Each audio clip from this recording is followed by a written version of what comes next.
Hello students, இப்போ நம்ம இதில் பார்க்க போகிறது 7ஆம் வகுப்பு கணிதம் 2ஆம் பருவம் 3வது பாடம் பார்த்திங்கன்னா இயற்கணிதம் பயிற்சி 3.3ல் 2வதுல 4 கொஷின் கேட்டுக்கிறாங்க. அதுக்கு ஆன்சர் பார்க்கலாம்.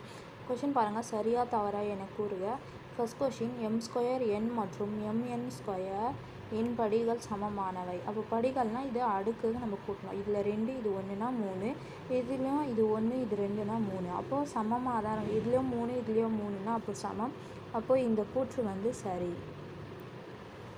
அடுத்தது 2வது கொஷின் பாருங்கள், 7a² மற்றும் கழித்தல் 7ab² ஆகியன ஒத்த உறுப்புகள் ஆகும். ஒத்த உறுப்புகள் பார்த்திங்கன்னா a²b இங்கே கொடுத்துக்கிறாங்கன்னா இங்கேயும் a²b தான் கொடுத்துருக்கணும். ஆனால் இங்கே ab²ன்னு கொடுத்துருக்காங்க. அப்போ இது தவறு.